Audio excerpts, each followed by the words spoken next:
청약이라는 거는 이제 좀 법리적으로 어떻게 하면 이게 부정 청약이 되는 건지 좀 설명 좀 부탁드릴게요. 무엇인지.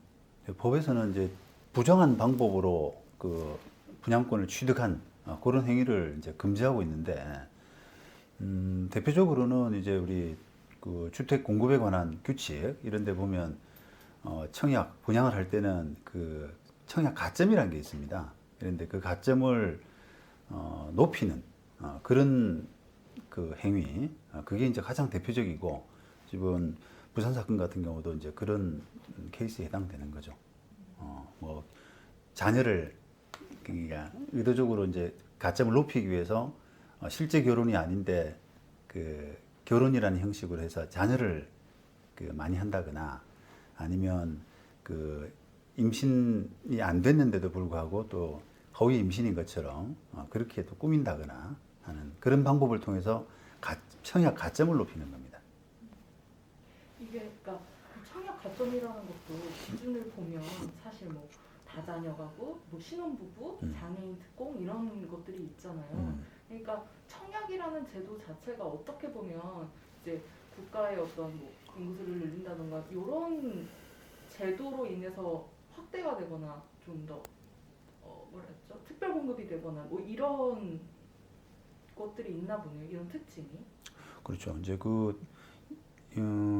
이제 특별 공급이라고 하는 그런 제도를 둬서 국가에서 그 이런 그 실제 필요한 사람들에 대해서 좀 더 정책적으로 우선권을 주는 그런 제도를 취하고 있는데, 뭐 다자녀 이런 것들이 있고, 또 뭐 심지어는 탈북민도 있습니다. 제가 상담한 케이스 중에는 탈북민인데 그 사람이 브로커한테 매수돼 가지고 그거를 자기 이름으로 하고 다시 되팔고 하는 이제 그런 것에 가담해서 지금 소송을 하고 있는 그런 경우도 있는데요. 그만큼 이제 여러 가지 특별 공급 제도 이런 것들을 악용한 그런 사례들이 많이 있습니다. 혹시 정말 죄송한데 세터민이라고 바꿔서 얘기해 주실 수 있으실까요? 아, 그래요? 죄송합니다. 탈북자, 세터민. 탈북자인데 법적으로는 탈북자인데. 그래요. 세터민이라고 방송 그래? 그렇게 얘기해요. 그러니까 뭐꼭 세터민 케이스라기보다는 정부 시책의 특별 공급이 어쨌든 청약으로 인한 특별 공급이라는 게 있기 때문에 그것을 또 악용한 사례가 많다라고 얘기를 해주시면 좋을 것 같아요. 네. 네.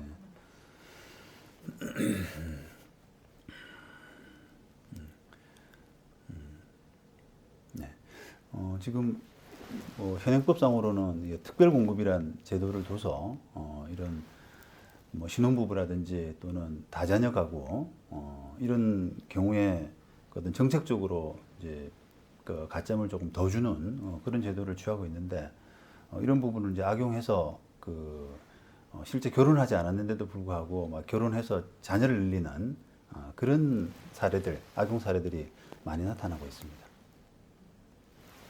그러면 이 부정 청약의 원 당첨자가 걸렸다라고 하면은 그때 처벌은 어떻게 되나요? 처벌.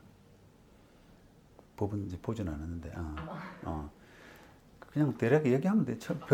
징역 아니면 벌금 둘 중에 선택하도록 되어 있는데,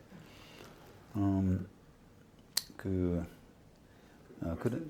조금만 종이를 내려주시면 네, 이런 그 부정한 방법으로 어떤 그 분양권을 취득하는 그런 행위에 대해서는 지금 현행법상으로 징역형을 처하거나 아니면 상당한 벌금형 이런 부분에 처해질 수가 있습니다.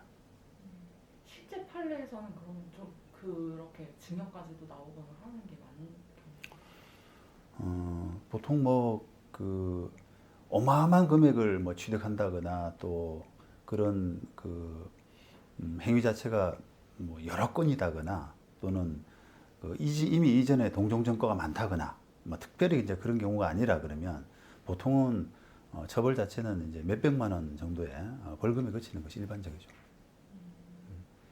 이게 그러면 그 뭐 아까 말씀해 주셨지만 그렇게 청약 통장을 이렇게 거래를 하거나 이 중간 브로커 이거를 관리하는 중간 브로커는 만약에 걸리게 되면 처벌받죠, 같이 공범으로. 동일한가요? 그 원당 참자랑? 아니 꼭 그렇지는 않고 처벌의 이제 수위란 것은 그 소위 말하면 그 주범과 어떤 종범 이런 관계에서 저 주된 역할을 하고 그다음에 이득을 많이 가져가고 그다음에 그 사건을 그 소위 주도한 그런 사람들은 형량이 좀 높아지는 거고 그다음에 이제 거기에 따라다니고 이득이 액수가 너무 적은 사람들은 좀 형량이 이제 상대적으로 적은 이런 구조로 실제 처벌이 이루어집니다. 브로커가 더 많은 형량을 받게 될 수도 있는 거죠. 뭐 그렇죠. 일반적으로는 그렇죠. 일반적으로. 그러면은 이게 만약에 부정청약을 이번에 국토부에서 밝힌 사례 보면 시행사랑 짬짬이 계약해가지고 이제 좀 부정청약을 받은 사례가 있었는데 시행사는 그러면 그럴 경우에는 어떻게 좀 조치가 내려지나요? 만약에 그런 이제 부정한 방법의 어떤 청약, 당첨 이런 것들에 시행사가 이제 관여를 했다면 그거는 뭐 마찬가지로 주택법 위반의 어떤 공범 이런 역할로서 형사처벌되고요. 그다음에 또 뭐 나머지 이제 주택법 위반에 따른 뭐 그 행정처분 이런 부분도 가해질 수는 있습니다. 행정처분이라고 하면 이제 글쎄, 그건 내가 잘 모르겠네요. 아, 예, 아마도 있을 텐데 그게. 뭐 분양권 제한 같은 거. 근데 그게 이제 사실상 별로 의미가 없는 것이 다 끝나고 나면은 그 시행사는 없어지는 회사이기 때문에 행정처분은 사실 별로 의미가 없어요. 없어지는 회사라는 게 어떤 뜻이죠? 다시 그 법인으로 사업을 안 한다는 거죠. 그러니까. 그래서 이거 이제 조금 헷갈려서요, 선생님. 그걸 건축한 회사가 아니라 시행사가 따로 있는 건지. 그렇죠, 당연하죠. 뭐 예를 들면 현대나 삼성이나 뭐 이렇게 큰 회사들은 우리가 아는 시공사라 그래서 그거는 지어주는 역할을 하는 데고 그 이런 분양 사업을 하는 그런 주체는 시행사 내지 분양 회사라고 하거든요. 그래서 그 회사들에 대해서 만약에 그 회사가 부정한 그 당첨 그런 부분에 가담했다면 그 회사에 대한 어떤 행정 처분, 처벌 이런 것들이 내려지는 것이고 그 지은 회사 삼성이나 뭐 현대같이 큰 시공사에 대해서는 그 처분이 내려지는 것은 아니죠. 그런데 그 시행사가 이제 분양권 판매를 하는 당시에만 반짝 있다가 네. 이제 그게 다 팔리고 나면 네. 그래서 별로 사실은 어떤 처분이 내려지느냐라고 하는 부분이 별로 의미는 없는 거예요. 그렇군요. 네. 이게 혹시 뭐 국토부에서 제한을 한다거나 뭐 이게 다 어느 시행사가 있는지 개수를 한다거나 이런 것들이 있나요? 모르겠어요.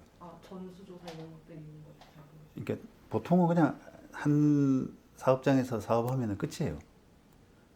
또 다른 회사가 이름으로 합니다.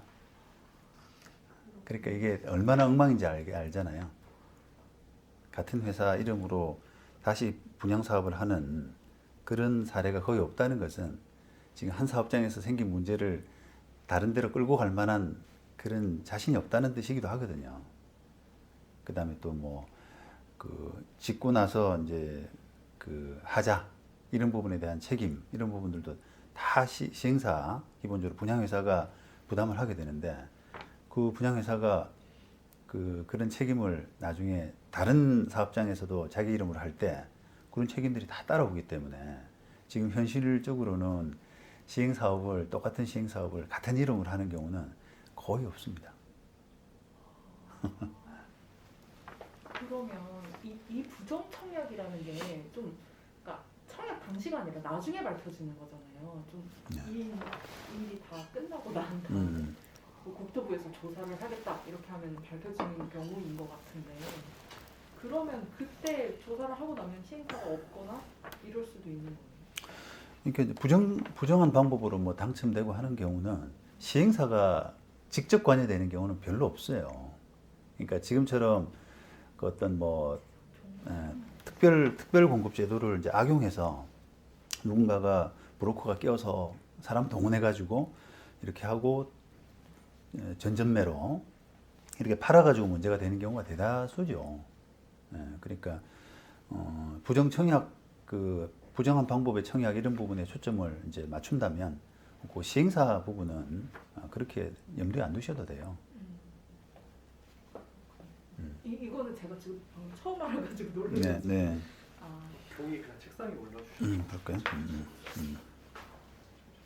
그러면 이제 뭐 사건 판례상 실제적으로 처벌 어떻게 나오는지 앞으로 살짝 얘기해주셨는데 이거는 이제 뭐 답을 알지만 여쭤보는 건데요. 원당첨자만 처벌을 받고 이후 매수인 보호하는 법안이 있나요? 지금 그 이렇게 부정한 방법으로 어떤 분양권을 취득하게 되면 그 분양권에 대해서는 취소할 수 있도록 원래 분양 계약을 취소할 수 있도록 법에 규정을 하고 있습니다. 그런데 이제 그 취소할 수 있다라고 하는 그 부분에 대해서 그러면 그런 그 분양권이 여러 단계를 거쳐서 넘어갔다라고 하면은 과연 그런 그 마지막 사람 이런 사람의 보호 이런 부분은 법에 직접적으로 규정을 하지 않고 있는데 지금 판례는 그 부분에 대해서 선의 제3자를 보호한다라고 하는 규정이 빠져 있다라고 하는 그런 부분을 그 염두에 두고 그 사람 보호를 하지 못하고 있습니다. 지금 현재 판례는. 그러니까 지금 기준으로 따지면은 아무리 선의라고 하더라도 원래 그 부정한 방법에 당첨이었다면 맨 마지막 사람은 보호되지 못할 가능성이 아주 큰 거죠. 그러면은 그 사람이 만약에 다시 어떤 그 원 당첨자에 대한 책임을 물으려고 한다면 어떤 절차를 밟아야 되는지 한 번만 설명해 주세요. 그 역으로 민사를 걸어야 된다는 부분 설명해 주세요. 지금 현행법상으로는 그 선의 제3자 마지막 사람 이 사람을 보호할 다시 말하면 결국은 그 법대로 하자 그러면 취소될 수밖에 없는 그런 상황이니까 그 마지막 사람은 결국은 그 자기한테 판 사람 또 그 전 사람 이런 사람들 재산이 있을 만한 책임을 지릴 수 있을 만한 사람들을 상대로 손해배상 청구하는 방법밖에 없고 또 만약에 그런 사람들의 배상 자력 이런 부분이 없다면 결국은 최종적인 손해는 그 맨 마지막 사람이 질 수밖에 없는 거죠. 어떻게 보면 부정 청약을 한번 딱 시작하면 그때부터 살짝 폭탄 돌리기가 되는. 네, 뭐 폭탄 돌리기 될 수도 있고. 근데 그동안에 이렇게 부정한 당첨이라고 하더라도 그게 민원이 많이 생길 수 있는, 왜냐하면 선의 제3자가 나타날 수가 있으니까 그런 부분에서 조금 이렇게 눈 감아준 당국이라든지 분양회사가 눈 감아준 경향들이 있습니다. 그런데 지금처럼 이렇게 어떤 아파트 투기 이런 부분이 뭐 굉장히 사회 문제화된 이런 상황에서 이제는 좀 더 당국이나 사회적인 부분이 좀 옮겨 계신 거죠. 그 부분을 절대 용납해서는 안 된다라고 하는 거. 그래서 이런 지금 문제는 그런 사회적인 분위기와도 좀 맞물려 있다고 보셔야 됩니다.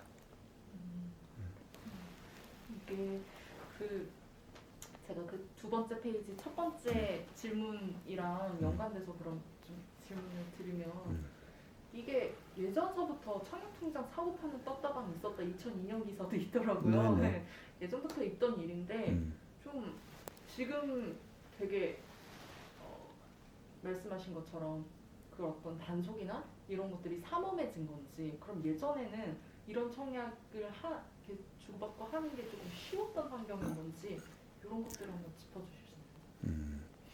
사실 뭐 부정한 방법의 당첨이나 또는 그 불법 전매 이런 부분은 정말 예전부터 있어 왔던 그 행위들인데 그게 이제 지금까지 근절되지 못했던 부분 중에 이런 어찌 보면은 뭐 조금 민원 마지막 사람들이 피해를 보게 되는 이런 민원이 발생하는 부분을 어찌 보면 좀 이렇게 생각해서 엄격하게 하지 못했던, 법은 지금 취소해서 회수하도록 하고 있는데 그렇게 될 경우에 법의 잣대를 엄격하게 적용하게 될 경우에 마지막 사람이 손해보게 되는 그런 부분이 있기 때문에 당국이든 그다음에 분양회사든 이런 부분을 조금 이렇게 눈 감아주는 경향들이 있었습니다. 그런 부분들이 어찌 보면은 그렇게 해도 불법으로 받아도 넘어가면 그만이구나라고 하는 그런 생각을 또 하게 했던 거죠. 그래서 제 개인적으로는 그런 부분이 계속 지속돼서는 이런 그 아파트 분양 어떤 질서라나 이런 부분에서 깨끗해지기를 기대하기는 좀 어렵습니다. 그래서 좀 엄격하게 처리하는 부분도 필요할 수가 있습니다.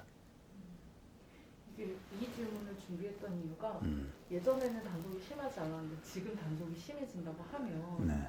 예전에 그렇게 청약 부정 청약을 저질렀던 사람들은 이미 다 팔았고 지금 이런 이분들을 선의 피해자라고 말하기 전에 네. 2, 3차 매수인들이 갑자기 우리가 단속에 걸려버렸네? 라는 사례가 앞으로 더 늘어날 가능성이 있지 않을까라는 생각이 그렇죠. 들기 늘어나죠. 때문이거든요. 맞아요.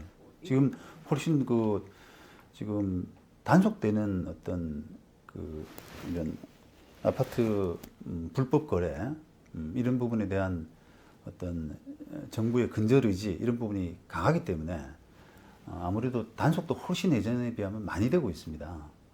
그리고 또 이렇게 선의 제3자가 나온다고 하더라도 그걸 그대로 또 보호해주게 되면은 그 중간에 이렇게 불법을 저지른 사람 이런 부분에 대해서는 그런 사람들이 또 수익을 그대로 가져갈 수 있는 그런 결과가 되기 때문에 그런 정부에 좀 어려움이 있는 거죠. 좀 이런 사례들이 앞으로도 좀 늘어날 가능성이 있다고 보시는 거예요? 단속 의지에 따라서 그런 거죠, 이제. 예. 지금 좀 세잖아요, 단속 의지가. 그 얘기를 붙여서 얘기해 주실 수 그래요? 있으시면 그러니까 어쨌든 정부의 시책에 따라서 어떤 불법적인 부동산 취득에 대한 단속이 높아지고 있는데 이미 부정청약 저지른 사람들은 예전에 단속이 심하지 않았을 때 팔아버렸고 현재 2, 3차 매수인이 이런 것들을 조금 감당해야 될 가능성, 그러니까 사례들이 많아질 수도 있다. 저 말이 좀 길었어요. 한번 정리해 주시면.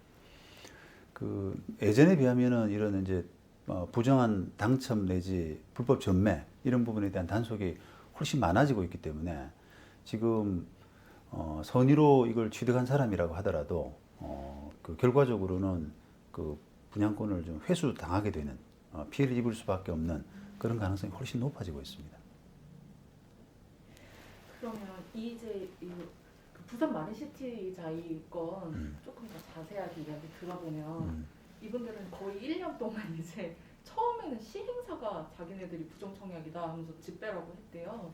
그래서 쭉쭉쭉 지금까지 오게 된 건데 그래서 경찰 조사도 들어가고 이제 구청에서도 안내문 나와가지고 현재까지 뭐 소송이나 이런 건 없이 가처분 안내장만 받았다고 하는 상황인데요. 이분들이 그러면 좀 어떻게 될 가능성이 있다고 보시나요? 좀 안타까운 일이지만 그분들이 이제 선의 피해자가 될 수밖에 없는 가능성이 크다고 봅니다. 법에는 지금 이렇게 불법 전매되거나 부정하게 당첨된 이런 분양권은 취소할 수 있도록 되어 있고요. 그다음에 선의 제3자는 보호하지 못하게 되어 있거든요. 그래서 법대로 하자면 이분들은 취소당하고 회수되면서 분양권 회수되면서 원래 분양대금 지금은 가격이 많이 올랐는데 그 분양대금 정도로 돌려받고 끝내는 그런 상황에 놓이게 되는 거죠. 그래서 이 사람들의 결국 보호는 그 전에 팔았던 사람들을 상대로 이제 손해배상해서 구제되는 것으로 마무리해야 될 가능성이 큽니다. 그 매물은 어떻게 되는 거예요? 분양회사가 가져가서 다시 재파는 거죠. 이제. 그냥 그 시행사가 네. 똑같은 시행사가 네, 그렇죠. 네. 그 법에 그렇게 돼 있어요. 이분들이 만약에 좀 어떻게든 대응을 하겠다라고 네. 한다면 이분들은 사실 이야기를 들어보면 시행사한테 화가 나 있어요.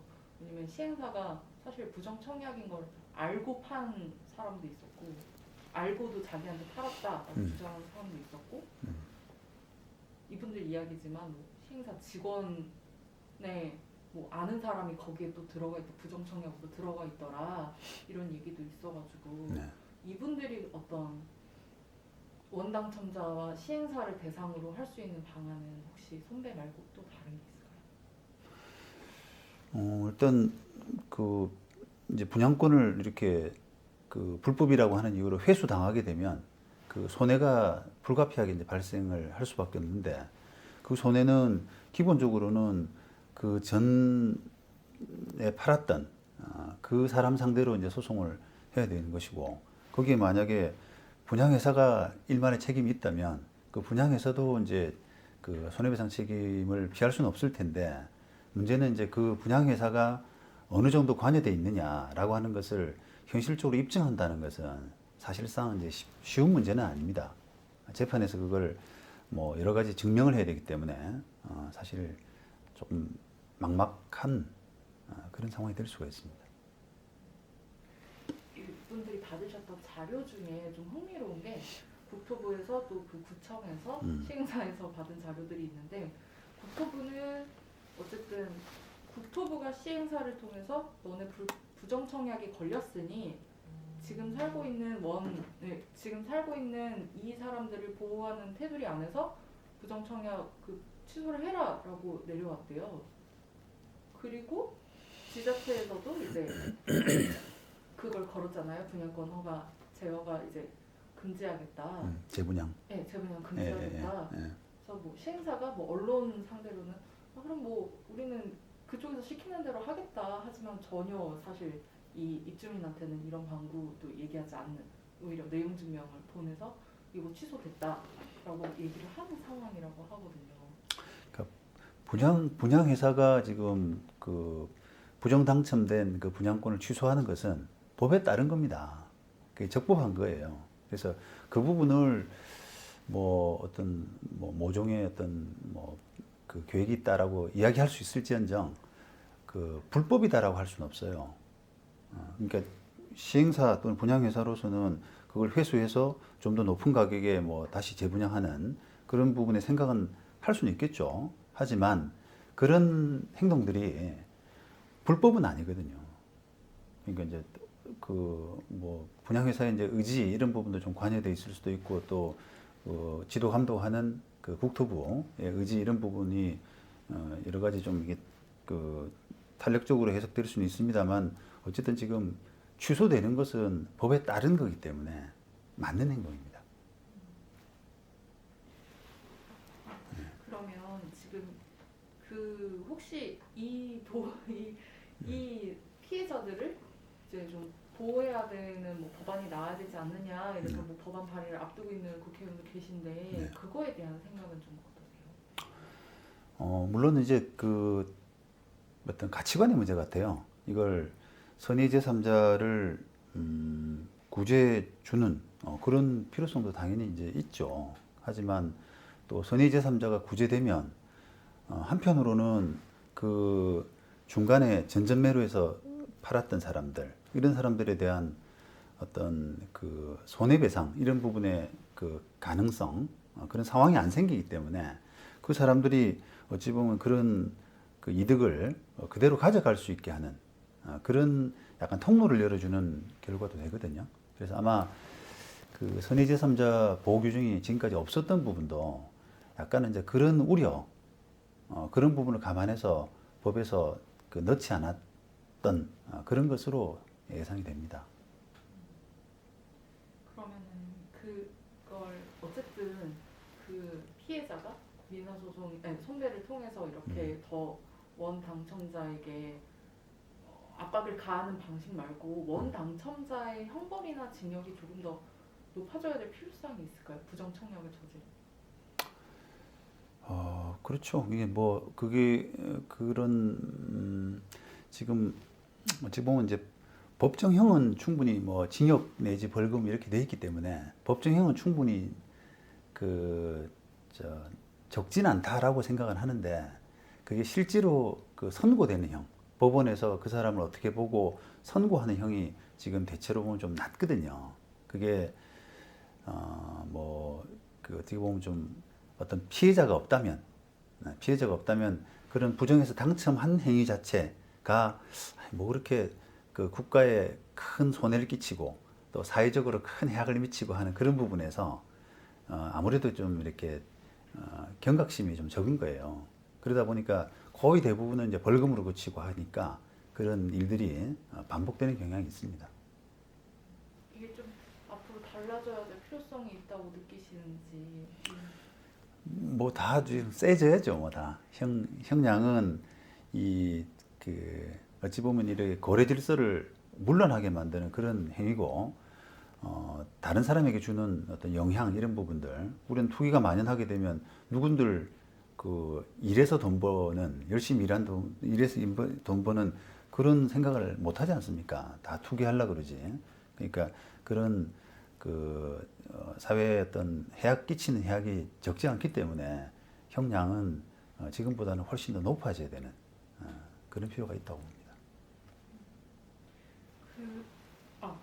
변호사님 저 이거 자꾸 여쭤봐서 진짜 죄송한데요. 저 피디님이랑 저랑 많이 궁금했던 거라서 아니 자꾸 세금을 여쭤봐서 죄송한데 분양권 어쨌든 그게 취소가 된다고 하면 계약 자체 파기되는 건데 거기에 대해서 어쨌든 세금을 냈던 부분에 대해서는 어떻게 되는 걸까요? 조금 이제 더 검토가 필요하겠습니다만 제 판단에는 돌려받지 못할 가능성이 많다고 봐요. 왜냐하면은 어떤 것을 돌려받지 못할 가능성이 세금. 네. 지금 뭐 취득을 하면서 이제 취등록세 이런 세금들을 냈을 텐데 그런 세금들을 만약에 분양권을 이제 회수당하고 그 세금을 돌려받으려면 실제로 이제 못할 가능성이 크다고 보는데요. 그게 세금에 대한 그 회수 이런 부분들은 그 세금의 어떤 처분 이런 부분들이 조금 이렇게 중대하고 명백한 하자가 있어야 된다라는 우리가 표현을 쓰는데 그런 부분에서 요건이 안 맞을 가능성이, 그러니까 세금 낸 부분은 중대하면서 명백한 하자라고 보기가 이론적으로 어렵다라고 해서 그 세금은 못 돌려받을 가능성도 큽니다. 이중으로 손해인 거죠. 그러면 이게 처음에 어쨌든 집계약할 때 이걸 모르고 사는 사람들은 이게 나중에 이게 처음부터 부정청약이래라고 밝혀지는 게 아니고 나중에 단속을 통해서 밝혀지는 부분 때문에 그렇게 나중에 알게 될 것 같은데 이걸 좀 사전에 막거나 할 수 있는 방안이 없을까요? 뭐 시행사가 어떤 조치를 더 강화를 한다든지 국토부에 단속 강화가 있다든지 아니면 일반 입주민이 뭐를 확인해야 된다든지. 이게 분양 어떻게 해서 어떤 조건으로 당첨이 됐느냐라고 하는 부분은 1차적으로는 이제 분양 회사에서 이제 걸러줘야 되는데 그런 자격 요건이라고 하는 것이 대부분 다 어떤 기본적인 서류, 공문서 이런 거 가지고 이루어지는 거라 그걸 이제 손대는 경우, 예를 들면 위장 결혼 또 이런 등등으로 이제 당첨된 사람들은 걸러낼 방법이 사실 없잖아요. 그러다 보니까 그게 분양 회사로서도 못 걸르는 부분을 마지막에 산 사람이 어떻게 그걸 알겠어요. 그다음에 중간에 이제 불법 전매 일어난 부분 이것도 마찬가지인데 역시 알 수가 없거든요. 그러니까 이거는 구조적으로 이제 그런 선의 피해자는 생길 수밖에 없고 중요한 부분은 결국은 이게 선의 제3자를 구제할 것이냐 법을 만들 때 아니면 그런 구제를 통해서 계속 이런 불법적인 거래 이런 부분을 양산할 가능성이 있기 때문에 구조를 지금처럼 구제하지 않는 것이 맞느냐라고 하는 어떤 정책적인 그런 논의가 더 이루어져야 된다고 생각합니다. 이거는 정책적인 논의가 필요한. 그렇죠. 예. 그러니까 지금 피해 보는 사람들이 아우성 친다고 해서 그 사람들을 그냥 구제하는 것이 전체적인 어떤 공익에 더 맞는 것이냐라고 하는 부분에 대한 고민인 거죠, 이제. 이분들이 이제 만약에 그냥 민사적으로 게다가 네.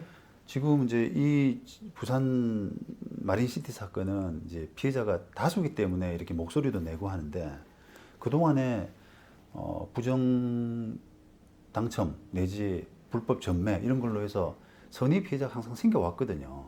그런 사람들은 지금 만약에 여기서 구제가 된다, 이 사람들이 구제가 된다 그러면 과거에 어떤 피해를 본 사람들과 형평도 상당히 안 맞잖아요. 그런 부분까지 감안한다 그러면 선뜻 구제하는 게 반드시 쉽지는 않은 문제라고 생각합니다. 이게 그러면 그 혹시 만약에 어떤 사람 마지막 하나 남았죠 이제. 네. 더 있어요. 어. 아니 저희 이게 만약에 저 같은 사람이 이렇게 계약했는데 나중에 부정청약으로 나가라 그러면 어쩔 수 없이 현행법상은 나가야 되는 네. 그런 것인가요? 네. 그 자꾸 죄송한데 이걸 마지막 멘트로 하고 싶어서 그런데요, 변호사님. 어쨌든 마린시티 2016년에 분양된 거고 그때는 정권이 바뀌기 전이었던 걸로 알고 있어요. 그래서 정권이 바뀌면서 어떤 이런 단속 제도가 강화되고 거기에 원래 있었던 법인데도 불구하고 예전에는 넘어갔던 것들이 지금은 이제 불거져서 피해자가 더 양산이 되는 상황이잖아요. 이거에 대해서 어떤 정책적으로 조금 더 세밀한 논의가 필요하다. 이렇게 좀 연결해서 마지막 마무리 멘트 해주실 수 있으실까요?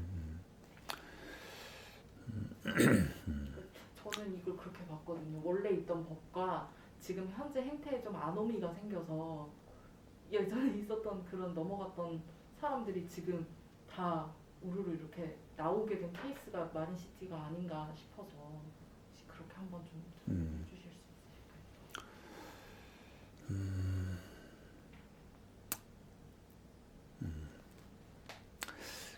이런 생각을 한번 해보는데요. 이게 그 과거에부터 이런 부정 당첨 이런 행위에 대해서 정부나 또는 분양회사 또는 사회적인 의식 이런 시각들이 그 분양권을 취소하고 회수하고 이런 부분에서 굉장히 엄격하게 했다라면 지금처럼 이런 불법 거래가 만연할 수 있는지 또 그 어떤 선의 제3자라고 그래서 그 피해를 하소연하는 이런 분들이 과거에 다 그게 그 구제됐지 않느냐, 구제된 사람도 많이 봤는데 라고 하는 억울함 이런 부분을 그 이만큼 이야기하지는 않았을 것 같은 생각이 들거든요. 그러니까 그 정책이란 것이 굉장히 좀 일관성이 있어야 되고 하는 그런 부분들을 단순히 이제 피해자 구제라고 하는 측면에서만 보지 말고 이게 그 법의 어떤 취지 이게 엄격하게 적용하지 않으면 안 될 그런 부분들을 좀 심사숙고해야 될 필요가 있다고 생각을 합니다.